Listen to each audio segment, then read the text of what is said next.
It is a quintessential classic statement of what the world ought to be about, fellowship. Dr. Martin Luther King, my teacher and mentor, said, there will never be a fellowship until all the fellows are in the ship. In Ghana, fellows from the Amos C. Brown Student Fellowship share letters they have written to their ancestors at a bonfire on the beach. The night before, they were to visit the Cape Coast Slave Castle, the last place where many of their predecessors centuries earlier were sold into slavery. We also visited the dungeons at Cape Coast, and that was a very emotional experience for me personally. I had a deeply visceral reaction. And I feel like it kind of just helped me to see things in a different perspective.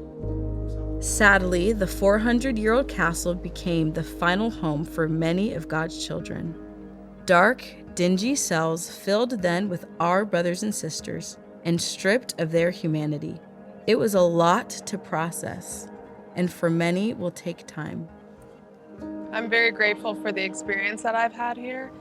As an African American, I think coming back to visit the place where you're from, where your roots are located, is very important. This experience is about your identity, about your heritage, about your ancestors. And it's a beautiful thing. But in that journey, you're gonna experience some emotions. You're gonna have a different view of life. Cultural understanding, religion, language, the arts, the marketplace, and all the food prepared for the students as they temporarily assimilate into locals. Fellows were introduced to tribal leaders, embracing the newly learned protocols, and then their service to community for a school in need of restoration, and in the process helped restore a measure of faith in humanity. Welcome home. See, we are one. Students took time to learn from their elders, visited museums where known civil rights leaders led this great cause, and the geographic site where Ghana received its independence from Britain in 1957. For some, they even learned of their African lineage.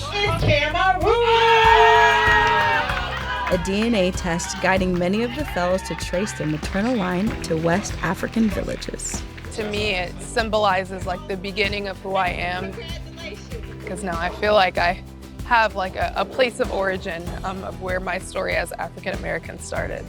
End-of-day opportunities brought reflection, discussion, and learning, and connected students in a way that was hoped for but not seen just 10 days ago.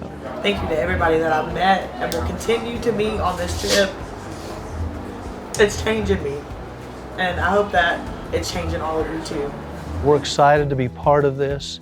It's a big part of our initiative to follow President Nelson's counsel to root out racism, to come to understand the horrific situations throughout our history that not only need to be rectified, but to learn of them, to make sure they're never repeated. To make sure African American youth understand.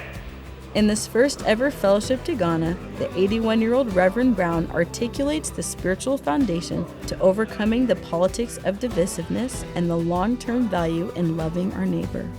The more we get together, the happier we will be.